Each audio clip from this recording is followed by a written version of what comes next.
நெல்லை மாவட்டம் தென்காசி அடுத்த கீழப்பாவூரில் உள்ள நரசிம்ம பெருமான் கோவிலில் உலக நன்மைக்காக 16 வகை மூலிகைகளை கொண்டு சிறப்பு யாகம் செய்யப்பட்டது. ஏராளமான பக்தர்கள் இந்த யாகத்தில் கலந்து கொண்டனர்.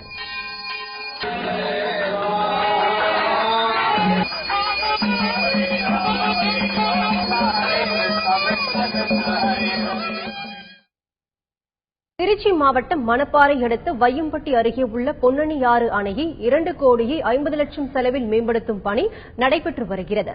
விவசாயிகளின் கோரிக்கை ஏற்று அணையில் இருந்து தண்ணீர் வெளியேறும் பகுதிகளில் தடுப்பு சுவர் ஏற்படுத்தப்படுகிறது.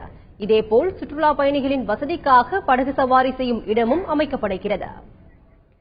மத்திய அரசின் தொழிலாளர் விரோத போக்கை கண்டித்து விரைவில் போராட்டம் நடத்தப்படும் என்று CITU-வின் அகில இந்திய தலைவர் பத்மநாபன் தெரிவித்துள்ளார். கோவையில் நடைபெற்று வரும் இந்திய வங்கி ஊழியர் சம்மேளனத்தின் மாநில மாநாட்டில் பங்கேற்ற பின்னர் செய்தியாளர்களிடம் பேசிய அவர் இதனை தெரிவித்தார்.